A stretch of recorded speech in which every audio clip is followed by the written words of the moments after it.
Welcome back to Notorious Figures in History. In the sprawling concrete canyons of New York City, power has always been a commodity. It is bought, sold, and often taken by force. But what if one man held so much power that he could bring the world's busiest port to a complete standstill with a single word? Imagine a figure so influential that politicians and police captains alike knew better than to cross him. This was the reality of Tony Anastasio, a name that has largely faded from the headlines, yet once commanded more raw authority over the Brooklyn waterfront than any mayor or tycoon. He was a cornerstone of the American Mafia, a man whose story is essential to understanding the true reach of organized crime. They called him Tough Tony. It was a name earned not through flashy violence, but through an unshakable control over the lifeblood of New York, its docks. While his infamous brother, Albert Anastasia, led the feared execution squad known as Murder Inc., Tony wielded a different, yet equally formidable weapon. He controlled the unions, he controlled the jobs, he controlled the flow of goods in and out of the most important harbour on the planet. Through his leadership of the International Longshoremen's Association, he built an empire founded on extortion, corruption, and absolute loyalty, making him one of the most powerful, yet strangely overlooked figures in the Gambino crime family's history. Our journey today takes us deep into this forgotten chapter of mob history. We will explore the rise of a man who preferred the shadows to the spotlight, a strategist who understood that true power wasn't just about pulling a trigger, but about controlling the livelihoods of thousands. Tony Anastasio was born in Tropea, Italy in 1906, and like so many others, he arrived in America seeking a new beginning. Portrait of a young Tony Anastasio in a suit, his expression intense and unsmiling, capturing his formidable presence. He and his brothers, including the notoriously violent Albert, found their way to the tough, unforgiving streets of Red Hook, Brooklyn. It was here, amidst the poverty and desperation of the early 20th century, that young Tony learned his first lessons in survival and power. The world was not a kind place, and he quickly understood that respect was something you took, not something you were given. He decided early on which side he would be on. His early years were spent navigating the complex underworld of Prohibition-era New York. It was a time of immense opportunity for those willing to break the law. Tony, alongside his brother Albert, quickly fell in with the burgeoning Italian-American gangs. He worked closely with some of the most legendary figures in mob history, Joe, the boss Masseria Charles, Lucky Luciano. These relationships were his education, teaching him the art of organization, conspiracy, and, most importantly, the business of crime. By combining those lessons with the unique opportunity of the Brooklyn waterfront, Tony set his sights on a prize few men ever won: control of the docks. Tony Anastasio's genius was in recognizing the untapped power of the Brooklyn waterfront. He saw that controlling the men who loaded and unloaded the ships, the longshoremen, meant controlling everything. He methodically infiltrated the International Longshoremen's Association, starting as a union delegate, rising through the ranks. He didn't seize power overnight. He built it brick by brick, favor by favor, threat by threat. By the 1940s, he was the undisputed boss of 6 ILA locals in Brooklyn, giving him absolute command over thousands of workers and the billions of dollars in goods they handled. This system, known as the Shape-Up, forced desperate men to gather each morning, hoping to be chosen by a hiring boss loyal to Anastasio. Those who paid their kickbacks, who showed the proper respect, were given work. Those who did not, or those who dared to complain, were left to starve. Under Tony's rule, the docks became a criminal supermarket: theft, smuggling, extortion. If a shipment of expensive furs or electronics arrived, a portion of it would simply disappear from the pier, spirited away by Anastasio's men. Companies that wanted their cargo unloaded quickly and without accidents had to pay a labor peace tax directly to Tony. He could call a strike at a moment's notice, paralyzing a shipping line and costing it millions a day. The threat was always implicit: pay up or your business will be strangled. Tough Tony's influence was magnified by his deep-rooted connections to powerful mobsters.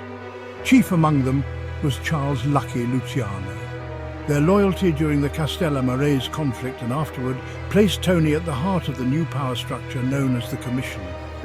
Life under Tough Tony's reign was a mixture of routine corruption and simmering violence. His days were not spent in back-alley shootouts, but in offices and union halls where he conducted his business like a corporate executive. He held court from his ILA headquarters. His power was so absolute that he once famously remarked, "They say my brother Albert is the executioner. That's not true. I am." One famous story tells of two foolish stick-up men who decided to rob a card game being held in one of Tony's social clubs. After they fled with the money, an enraged Anastasio put the word out on the street. Within hours, they were found, not by the police, but by Tony's enforcers. They were beaten severely and dragged back to the club. In a chilling display of power, Tony returned their weapons and told them to leave. In 1957, his brother Albert was spectacularly assassinated in a barber shop, a hit tied to Carlo Gambino and Vito Genovese. Suddenly, Tony's greatest protector was gone. Many believed Tony would be next. But in a masterful act of self-preservation, he immediately and publicly allied himself with his brother's killer, Carlo Gambino, pledging his loyalty and the continued loyalty of his waterfront empire. This pragmatic decision saved his life and secured his position, though his dynamics of power had shifted. The federal government, armed with new anti-racketeering laws, began to intensify its pressure on organized crime and corrupt labor unions. The Waterfront Commission of New York Harbor, established in the 1950s, chipped away at his control and ended the dreaded shape-up. As shipping containerization revolutionized the industry, the need for massive crews dwindled, and with it the union power Tony had exploited. His death in 1963 from a heart attack was surprisingly peaceful for a man who had lived such a violent life. He died in his bed, a wealthy and powerful man to the very end. Welcome back to Notorious Figures in History. Today I've got a name for you that sounds straight out of a gangster movie. Peter Horseface Licavoli. Imagine a man who ordered killings, ran rackets from Detroit to Tucson, and yet barely spent 6 years behind bars. A man who worked with Henry Ford, rubbed elbows with mob bosses, and died with most secrets intact.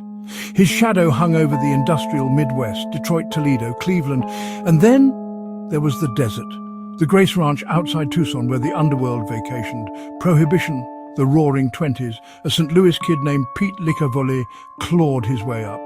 He became boss of the Riverside Gang in Wyandotte, a crew tied to nearly 20 killings in the Prohibition era. One infamous hit, beloved radio commentator Gerald Buckley, gunned down in the LaSalle Hotel lobby. Licavoli was a prime suspect, one of the 3 shooters investigators named. When East and West Side mobs clashed in 1930, alliances decided who lived and who didn't. Licavoli teamed with Abe Bernstein's Purple Gang, the so-called Kosher Nostra, and rose fast. After rival boss Cesare Big Chet Lemaire was killed, Pete was rewarded, promoted to capo over Toledo. He brought in brothers Dominic and Thomas Yoni and his cousin Jack, later a Cleveland boss. But Licavoli was more than muscle. He was a strategist who turned crime into business. During the Depression, he allegedly supplied head crushers to Henry Ford to break strikes. That arrangement made him rich: protection, muscle, and access. Like other mob elites, Pete moved to Grosse Pointe Park, a neighborhood the FBI called an underworld compound. He lived among businessmen and gangsters, blending crime with respectability. The Licavolis married into power. Dominic married Joe Zerilli's daughter. Pete married Grace Bomarito, another tight alliance. And family ties extended to Youngstown's Camerata. His rap sheet: robbery, murder, bootlegging, bribery, illegal gambling, and more. A prime suspect in at least 7 homicides, yet he served roughly 6 years total across 3 terms. In the early 1950s, he was subpoenaed before the Kefauver Committee. Senator Kefauver called him the most cold-blooded and contemptuous individual to appear before the committee. Licavoli's reach wasn't just crime. It was business, property, and investments from Detroit to Arizona. He owned businesses across states: real estate like Apache Realty, Gold Cup Coffee and similar fronts, insurance companies and distribution firms. In Arizona, he owned a grape and date farm. He owned motels and a printing company, legitimate faces for his cash. His Grace Ranch became a mob retreat, a place to dig holes and relax. He associated with New York boss Joe Bonanno, close enough that their sons were arrested together for smuggling guns, a scandal that linked two criminal dynasties. In 1963, Zerilli promoted Pete to underboss, Joe's number two. He stayed in power until his 1972 conviction for transporting stolen goods. After 18 months, he retired to his Tucson ranch. The desert shielded him in old age. Peter Licavoli died January 11, 1984, at his home in Tucson due to heart complications. Ruthless, smart, untouchable, a lifetime of crimes. Welcome back to Notorious Figures in History. Picture this, a man who is at once a brutal killer and the government's most prized asset. He had a personal code. He would sign his letters with the initial KM. It stood for Killing Machine. He told people he'd stopped counting after 50 murders. They called him the Grim Reaper. Brooklyn, 1928. Scarpa is born to Italian immigrants in Bensonhurst. By the 1950s, he's a made man in the Colombo crime family. By the 1970s, he's a chief enforcer for the family's boss, Carmine the Snake Persico. He was a brutal, terrifying man. He collected debts with a smile and a baseball bat. He once killed a man with a single punch. But here's where things get twisted. In 1960, the FBI came calling. They made him an offer. He would become a top echelon informant. In exchange, he got a virtual license to kill. The deal got even darker in 1964. 3 civil rights workers were murdered in Mississippi by the Klan. The FBI was desperate, so they called Scarpa. His girlfriend later testified that the FBI gave him a gun and let him loose on the Klan. He walked into a store, jammed the gun in a Klansman's mouth, and threatened to kill him unless he talked. The man talked, the bodies were found. The FBI had weaponized a Mafia killer against the Klan. For the next 30 years, Scarpa's handler was an FBI agent named Lindley DeVicchio. DeVicchio was the Bureau's Mr. Organized Crime, but the relationship became a partnership of greed. Scarpa allegedly provided DeVicchio with cash, jewelry, and prostitutes.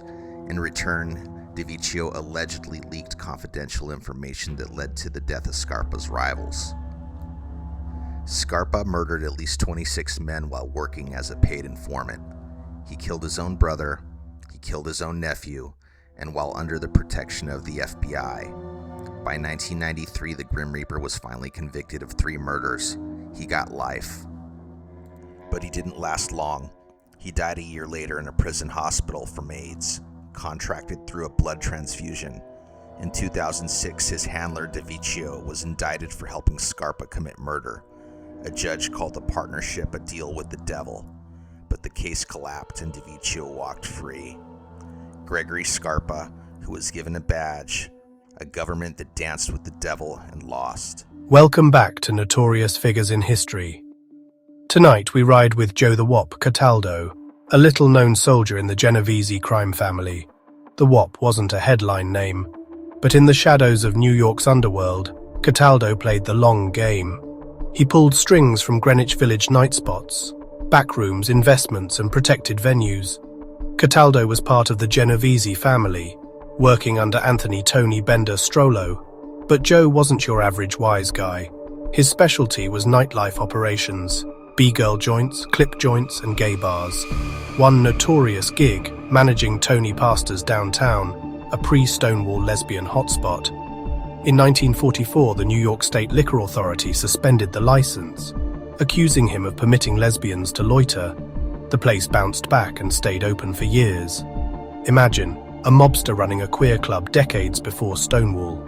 1963. After JFK's assassination, Jack Ruby's phone records showed a call to Gloversville, New York. That number was linked to Cataldo. Was it Ruby himself? A visitor? The record is unclear. That uncertainty fuels the conspiracy angle. As Cuba shut down for the Mafia, Cataldo looked overseas. A 1969 FBI memo records he tried to set up gambling in Portugal with Sally Burns. Then the Scopitone caper, the mob's glam jukebox hustle. Cataldo appears alongside figures like Jimmy Allo and Jerry Katina. Even Debbie Reynolds' name surfaces in some accounts. The scheme mixed Hollywood gloss with organized crime. Rumor has it he invested in Birdland, sourced as rumor in historical accounts. Other accounts link him to the Camelot Supper Club, a known wise guy hangout. Reports say Cataldo ran the Candy Store, a gay hangout. FBI memos claimed an SLA investigator was under the control of Matty Ianiello and Cataldo. While jailed, Cataldo even attempted a racetrack play at Finger Lakes. Accounts say Genovese boss Jerry Katina arranged financing for a jailed Cataldo to try and take it over. Even historians disagree on his rank. Capo in some museum pieces, soldier under Tony Bender in other specialist research. Maybe that blur was by design, hidden in plain sight.